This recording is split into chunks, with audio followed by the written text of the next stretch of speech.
ہمارے دکھوں کا واحد علاج اسلام۔ دیکھیے انسانی زندگی میں دکھ اور سکھ ان کا چولی دامن کا ساتھ ہے، دکھ بھی ہے سکھ بھی ہے، سردی کے ساتھ گرمی بھی ہے، نرمی کے ساتھ سختی بھی ہے۔ ان مع العسر یسرا ان بعد العسر یسرا، یسر کے ساتھ عسر ہے، عسر کے ساتھ یسر ہے۔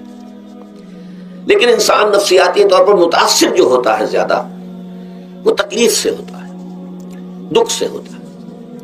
خوشی آتی ہے تو وہ ایسے گزر جاتی ہے، اس کا وقت کا بھی پتہ نہیں چلتا، گزرتے ہوئے بڑی تیزی کے ساتھ وقت گزر جاتا ہے۔ لیکن غم کا معاملہ ہو جائے تو ایک ایک لحظہ جو ہے وہ بڑا کٹھن ہو جاتا ہے، بڑی مشکل سے گزرتا ہے۔ تو انسان کے احساسات پر زیادہ جو اثر آتا ہے وہ دکھ کا آتا ہے۔ بعض فلسفے دنیا میں ایسے ہیں کہ جنہوں نے اس دکھ، خاص طور پر جو حساس انسان اس کو محسوس کرتا ہے، اس کے اعتبار سے یہ کہا ہے کہ دنیاوی زندگی نرا دکھ ہی دکھ ہے۔ آپ کو معلوم ہے کہ تعداد انسانوں کی بہت بڑی تعداد ہے جو بدھ مت کی پیروکار ہے، اور بدھ مت کا کلمہ طیبہ یہ ہے، یعنی یہ ان کا اصل الاصول ہے، جیسے ہمارے دین کا اصل الاصول ہے لا الہ الا اللہ محمد رسول اللہ، کلمہ طیبہ۔ ان کا جو کلمہ طیبہ ہے وہ یہ سروم دکھم، سب دکھ ہی دکھ ہے، سب مصیبت ہی مصیبت ہے۔ انسانی زندگی جو ہے وہ تو صرف دکھوں سے اور تکلیفوں سے عبارت ہے۔ اسی کو غالب نے بھی کہا ہے، آپ نے یہ شعر بھی غالب کا میں نے بہت سے دروس میں سنا ہوگا کہ قید حیات و بند غم اصل میں دونوں ایک ہیں۔ یہ قید حیات ہے، ابھی آپ حدیث سن رہے تھے، اب دنیا سجن المومن، مومن کے لیے یہ دنیا کی زندگی جو ہے جیل خانہ ہے، یہ قید ہے، قید حیات۔ جیسے جیل میں آدمی اپنی مرضی سے نہیں جاتا، بھیجا جاتا ہے، اپنی مرضی سے نہیں نکلتا بلکہ نکالا جاتا ہے، اسی طرح لائی حیات آئے قضا لے چلی چلے، اپنی خوشی سے آئے نہ اپنی خوشی چلے۔ تو دنیا کی زندگی جو ہے وہ واقعتاً ایک اعتبار سے قید خانہ ہے۔ قید حیات و بند غم اصل میں دونوں ایک ہیں۔ جب تک یہ زندگی رہے گی غم بھی لگا رہے گا، تکلیفیں لگی رہیں گی، مصائب آتے رہیں گے، انسان کو دکھوں کا سامنا رہے گا، واسطہ رہے گا۔ موت سے پہلے آدمی غم سے نجات پائے کیوں؟ ظاہر بات ہے جب تک زندگی ہے تو غم ہے، تو موت سے پہلے نجات نہیں مل سکتی۔ اگرچہ اس کے بعد کا اگلا مرحلہ جو ہے، جو حقیقت کو جاننے والے ہیں وہ تو جانتے ہیں کہ اس کے بعد تو غم کا اور بڑا کڑا مرحلہ آنے والا ہے۔ اب تو گھبرا کے یہ کہتے ہیں کہ مر جائیں گے، مر کے بھی چین نہ پایا تو کدھر جائیں گے؟ اگر اللہ ہمیں معاف فرمائے، اپنی رحمت اور مغفرت سے ہمیں ڈھانپ لے، جیسے کہ حضور نے فرمایا الا یتغمدنی ربی برحمتہ، حضور نے فرمایا کہ کوئی انسان بھی محض اپنے اعمال کی بنیاد پر جنت میں نہیں داخل ہو سکے گا جب تک کہ رحمت خداوندی دستگیری نہ کرے۔ کسی صحابی نے بڑی ہمت کی، بڑے جرأت کا معاملہ کیا، پوچھ لیا کیا حضور آپ بھی؟ ظاہر بات ہے آپ بھی انسان ہیں، آپ بھی بشر ہیں، قرآن مجید میں کہلوایا گیا ہے وَإِنَّمَا أَنَا بَشَرٌ مِثْلُكُمْ۔ تو اگر آپ کہتے ہیں کوئی انسان جنت میں داخل نہیں ہو سکے گا محض اپنے اعمال کی بنیاد پر جب تک کہ رحمت خداوندی دستگیری نہ کرے، تو کیا آپ بھی اس قاعدہ کلیہ میں شامل ہیں؟ آپ نے فرمایا ہاں میں بھی، الا یتغمدنی ربی برحمتہ، جب تک کہ میرا رب مجھے اپنی رحمت سے ڈھانپ نہیں لے گا میں بھی جنت میں داخل نہیں ہو سکوں گا۔ تو اس اعتبار سے اللہ تعالیٰ وہاں ہمیں بچا لے، لیکن جو وہاں نہیں بچایا گیا، اب ظاہر بات ہے کہ اس کے لیے جو مصیبت ہے وہ تو پھر دائمی ہے، ابدی ہے، دکھ ہی دکھ ہے۔ میں اس کی طرف زیادہ جانا نہیں چاہتا اس وقت، اصل میں میرا موضوع جو ہے وہ اس دنیا میں دکھوں کا علاج۔ اب اس اعتبار سے غور کیجئے، دکھ دو قسم کے ہیں۔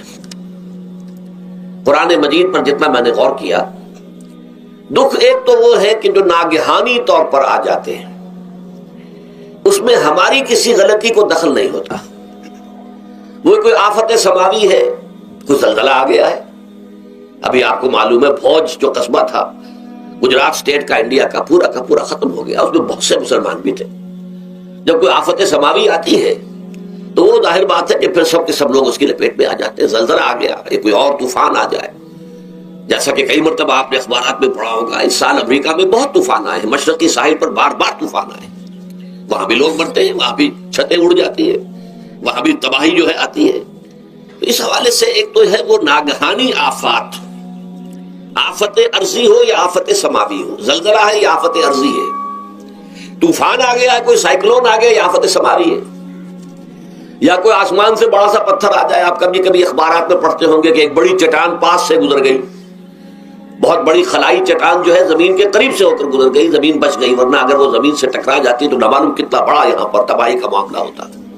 بڑے بڑے جو ہے شہاب گرتے رہے زمین کے اوپر, بڑی بڑی تباہیاں آتی رہی ماضی میں. تو ایک تو یہ ہے, اور ان میں بھی تقسیم کیجئے یہ ناگہانی تکلیف, ناگہانی مصیبت, یا کوئی آفت سماوی یا آفت ارضی, اس کی بھی پھر دو قسمیں ہو گئی.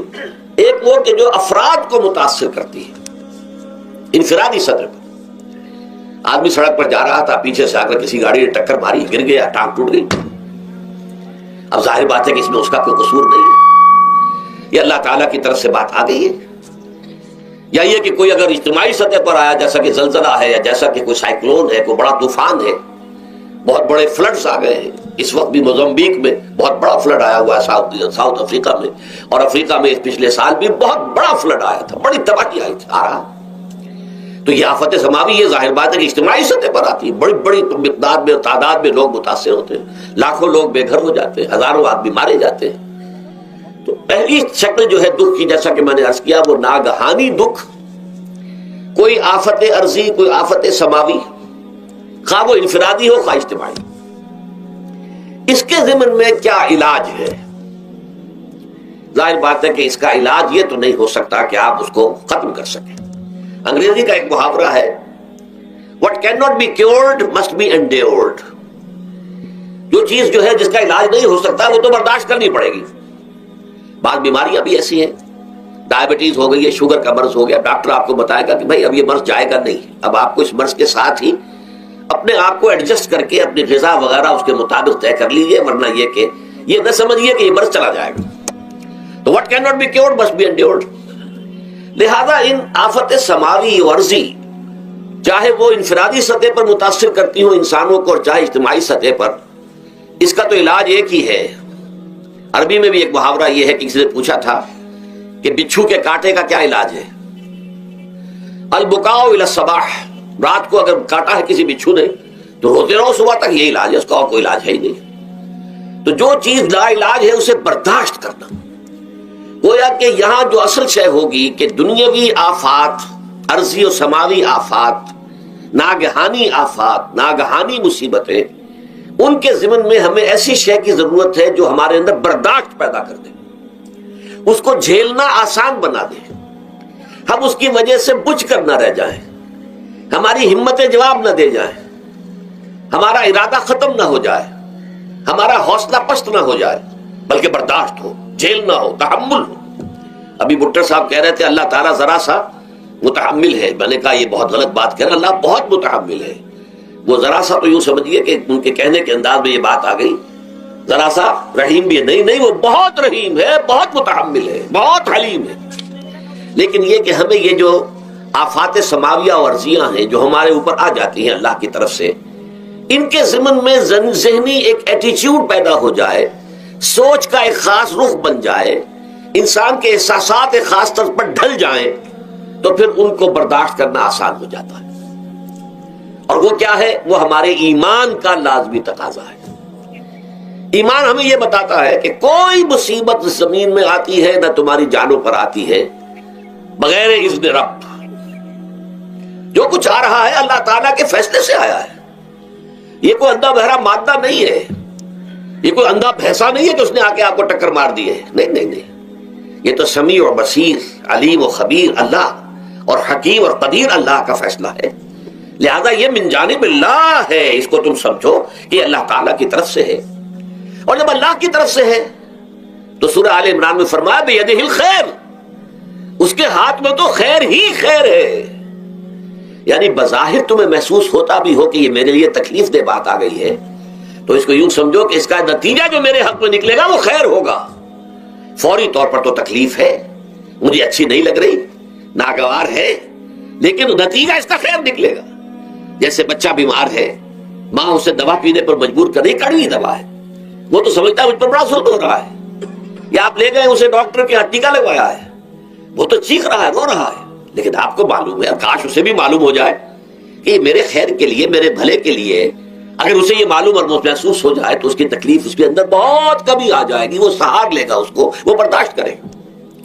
اس حوالے سے اس کا جو ہمارے دین میں اس کا نام ہے، اس ذہنی کیفیت کا، ان احساسات کا، اسے ہم کہتے ہیں تسلیم و رضا۔ جو کچھ آ رہا ہے اللہ کی طرف سے آ رہا ہے، لہذا سر تسلیم خم ہے، اے اللہ ہم قبول کرتے ہیں، رضا، ہر حال میں تیری رضا پر راضی ہے، جو تیرا فیصلہ ہے ہمیں بصر و چشم قبول ہے، تسلیم و رضا۔ ہم بھی تسلیم کی خو ڈالیں گے، بے نیازی تیری عادت ہی صحیح، اللہ تو بے نیاز ہے، لیکن اے اللہ تو ہمارے لیے جو بھی تکلیف کا تو نے فیصلہ کیا، ہم تسلیم کی خو ڈالیں گے، عادت پیدا کر لیں گے اپنے اندر کہ ہر ساقی ماریخ عین الطاف است، کہ میرا ساقی میرے پیالے میں جو کچھ ڈال دے اس کا لطف و کرم ہے۔ یہ مقام رضا ہے، یہ ایمان کا ایک ایسا تقاضا ہے کہ جس کو ہم کہیں گے ایمان کی حلاوت، ایمان کی مٹھاس۔ اگر آپ کا منہ کڑوا ہو جائے تو آپ چینی کھاتے ہیں تاکہ منہ کا ذائقہ ٹھیک ہو جائے۔ اگر تکالیف کی وجہ سے، دکھ کی وجہ سے آپ کے احساسات کے اندر کوئی خرابی پیدا ہو رہی ہے، یہ جو مقام رضا ہے، یہ اس کے لیے قند ہے، یہ اس کے لیے چینی ہے، یہ اس کے لیے شہد ہے، یہ اس کی تلخی کو ظاہر کر دینے والی شیء ہے کہ اللہ تیری رضا پر راضی، راضی برضائے رب۔ اب اس کے ضمن میں سمجھیے، یہ تو اصولی بات میں نے آپ کو بتا دی، اس کی تین کیفیات ہو سکتی ہے، کیوں اللہ کی طرف سے یہ چیزیں آتی ہیں۔ سب سے پہلی شے ہے، اب وہ جو آیات میں نے سنائی تھی وہ سن لیجیے پہلے ترجمہ۔ سورہ تغابن میں فرمایا ما صاب من مصیبت الا باذن اللہ، دیکھو کوئی مصیبت تم پر نہیں آ سکتی، نہیں آتی مگر اللہ کے اذن سے۔ ومن یؤمن باللہ، اور جو شخص اللہ پر ایمان رکھتا ہو، یہدی قلبہ، اللہ اس کے دل کو ہدایت دے دیتا ہے، اس کے دل کو سکون عطا کر دیتا ہے، وہ راضی برضائے رب ہو جاتا ہے، اس میں شکوہ نہیں رہتا، اس میں شکایت نہیں ہوتی، اس میں تلخی نہیں ہوتی، کیوں ہو گیا، کیسے ہو گیا، کیوں ہو گیا، نہیں ہونا چاہیے، نہیں۔ یہ سارا جو پیچ آدمی کھاتا رہتا ہے نا، اندر ہی اندر وہ جو پیچ کھا رہا ہے، یہ سب پیچ سے نجات نہیں گئی۔ برو کشید سے پیچا کہ ہستبود مرا، چے اقدہا کے مقام رضا کشود مرا۔ یہ پیچ کھانا جو ہے، پیچا کے ہستبود، اس سے اللہ تعالیٰ نے مجھے نجات دے دی ہے مقام رضا کے ذریعے سے۔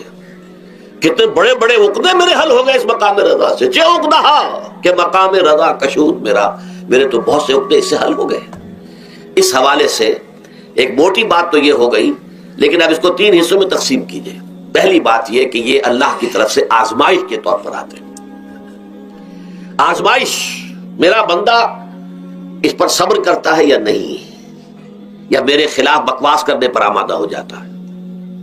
اللہ تو ایسا ہے، اللہ نے تو ہم پر کبھی کرم کیا ہی نہیں ہے، اللہ تو ظالم ہے، معاذ اللہ معاذ اللہ معاذ اللہ۔ کہیں ایسا تو نہیں، میرا بندہ جو ہے تکلیف کو جھیلتا ہے میری وجہ سے، یہ سمجھ کے کہ اللہ کی طرف سے آئی۔ یہ صبر جو ہے یہ بہت بڑی کامیابی ہے اگر انسان کو حاصل ہو جائے، اور اس صبر کے نتیجے میں دو اور باتیں پیدا ہوتی ہیں۔ یہ مضامین علیحدہ علیحدہ دروس کے اندر آتے رہے ہیں، لیکن آج ایک نئے عنوان کے تحت جمع ہو کر آ رہے ہیں۔ پہلی بات یہ ہوتی ہے کہ یہ امتحان کا نتیجہ کیا نکلتا ہے کہ آپ نے ایک امتحان پاس کیا تو آپ کے اگلے درجے میں ترقی ہو جاتی ہے۔ 5ویں کا امتحان پاس کر لیا نا تو 6ٹھی میں جائیں گے، اب 6ٹھی کا امتحان پاس کریں گے تو 7ویں میں جائیں گے، 7ویں کا پاس کریں گے تو 8ویں میں۔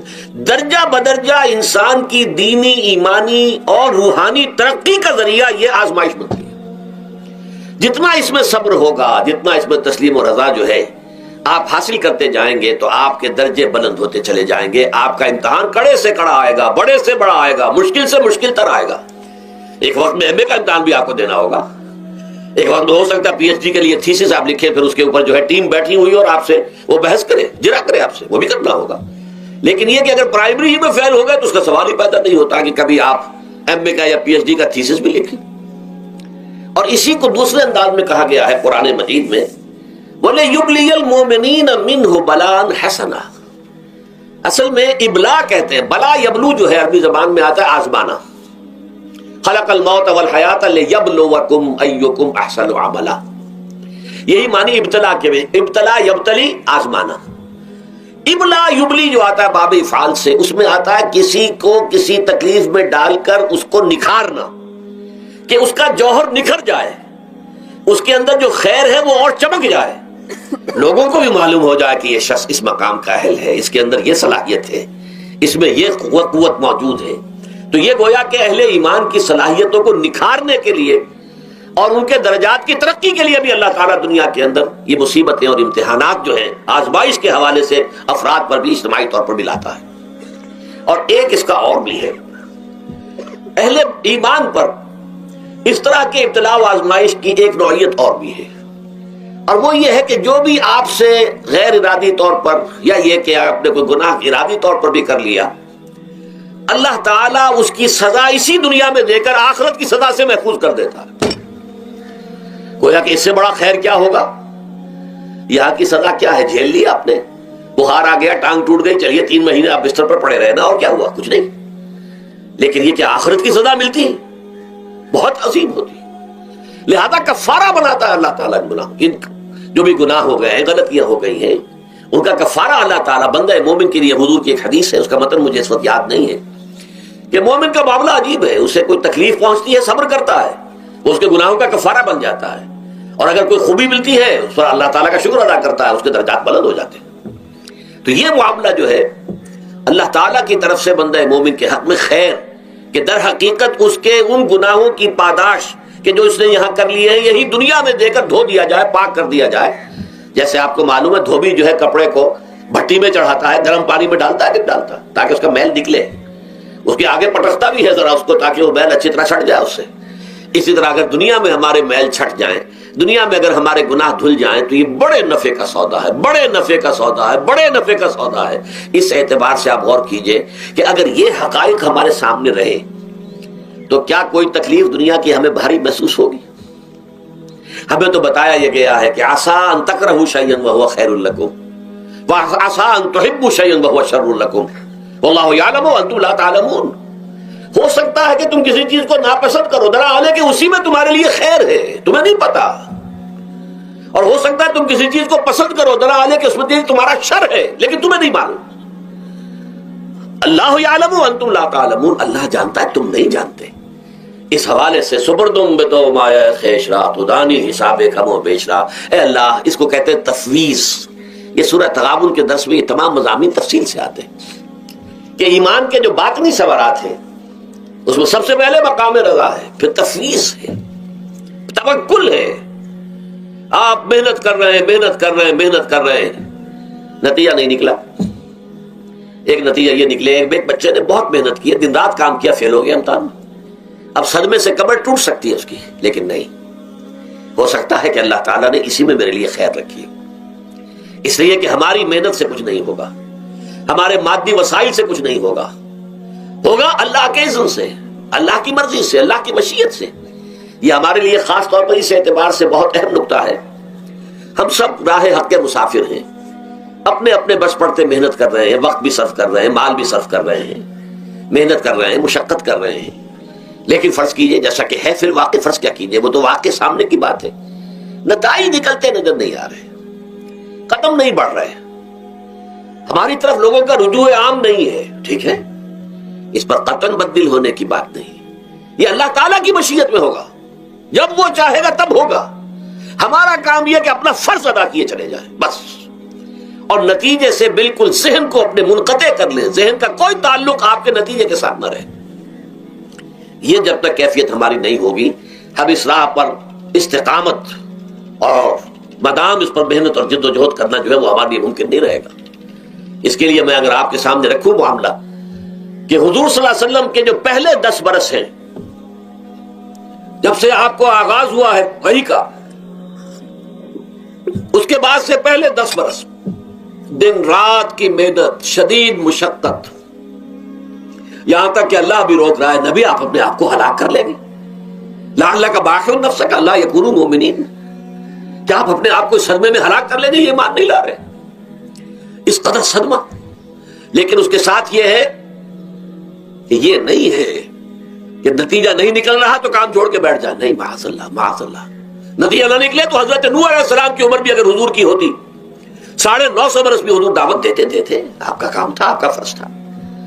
حضرت نوح علیہ السلام بھی تو آخر اللہ کے ایک بندے تھے، اللہ کے رسول تھے، 950 برس تک دعوت دی ہے۔ فَلَبِثَ فِيهِمْ أَلْفَ سَنَةٍ إِلَّا 50 عَامًا، یہ تو ہم مانتے ہی نا. اگر قرآن کے اندر نص قطعی صریح الفاظ نہ ہوتے کہ 950 برس تک رہے, ورنہ یہ بات سمجھ سے بالا تر ہے. عام طور پر معلوم ہوتا ہے کہ اس دور میں ابھی عمر زیادہ تھی لوگ. بہرحال جو میں نے عرض کیا تھا کہ دکھ جس سے انسان متاثر ہوتا ہے اس کی ایک قسم وہ ہے کہ جو ہمارے ارادہ اور اختیار سے باہر اللہ کی مشیت سے, اللہ کے اذن سے, اللہ کی مرضی سے آتا ہے. اس کے لیے ہمارا کام صرف برداشت ہے. جو شے بھی ہمیں برداشت کی صلاحیت عطا کر دے وہی اس کا علاج ہے. جیسے آپ کو معلوم ہے کہ بخار بہت تیز چڑھا ہوا ہے, اس کی دوا نہیں ہے اسپرین یا کوئی اور پیراسیٹامول, بخار کی شدت کو کم کر دے گا, وہ کوئی علاج نہیں ہے. علاج تو ہوگا اگر معلوم ہو کہ کون سے جراثیم ہے, کس کی وجہ سے ہے, اس کا صحیح اینٹی بایوٹک کون سا ہے, وہ علاج ہوگا. یہ علاج نہیں ہے. لیکن اس کی شدت کی کمی اور اس کے اندر جو احساس ہے جھیل جانے کا, وہ انسان کے لیے آسان ہو جاتا ہے. یہی مضمون آیا ہے سورہ حدید میں بھی, ما اصاب من مصیبت فی الارض ولا فی انفسکم. یہاں کھول دیا اس مضمون کو. میں نے عرض کیا تھا نا کہ یہ آفت سماوی بڑے پیمانے پر بھی ہو سکتی ہے زمین میں, یعنی زلزلہ آ گیا, فلڈ آ گیا, طوفان آ گیا. ولا فی انفسکم, خاص تمہاری جان میں. تمہیں بخار ہو گیا, تمہیں ٹی وی لگ گئی, تمہیں کوئی اور بیماری آ گئی, تمہیں کینسر ہو گیا, معاذ اللہ ہوتا ہے, آخر ہوتا ہے. دنیا میں انسانی زندگی کے ساتھ یہ ساری چیزیں لگی ہوئی ہیں. لیکن یہ چیزیں ما اصاب من مصیبت فی الارض ولا فی انفسکم, نہیں پڑتی تم پر کوئی پڑنے والی کوئی مصیبت, کوئی تکلیف, نہ پوری زمین میں بڑے پیمانے پر, نہ تمہاری جانوں میں انفرادی سطح پر, الا فی کتاب من قبل ان نبراها, مگر یہ کہ وہ تو ایک کتاب میں, کتاب اللہ کے علم کی کتاب, ام الکتاب, اس میں پہلے سے درج موجود ہے. یہ الٹ اپ نہیں ہو گیا, یہ اچانک نہیں ہو گیا. آپ اچانک سمجھتے ہیں کہ صاحب میں تو جا رہا تھا, اچانک ٹرک نے آ کے مجھے دھکا مار دیا. اچانک کوئی شے یہاں نہیں ہوتی. اس کائنات میں پتہ تک نہیں ہلتا جب تک کہ اس نے رب نہ ہو. اچانک کا کیا سوال. تو در حقیقت جو ہوتا ہے وہ اللہ تعالیٰ کے علم میں پہلے سے ہے, علم کامل. ما کان وما یکون, جو کچھ ہوا ہے, جو کچھ ہوگا, مستقبل, ماضی, کل کا کل, آنے واحد میں اللہ کے علم میں موجود ہے. لہذا یہاں اچانک کچھ نہیں ہوتا. جو بھی آیا ہے اللہ کے اذن سے آیا ہے, اور یہ پہلے سے اللہ کے علم کے اندر موجود تھا, لکھا ہوا تھا. الا فی کتاب من قبل ان نبراها ان ذلک علی اللہ یسیر. کہ تمہیں تو مشکل نظر آئے گا لیکن اللہ پر بڑا آسان ہے. اللہ کا علم کامل, ما کانا ما یکون کو حاوی ہے.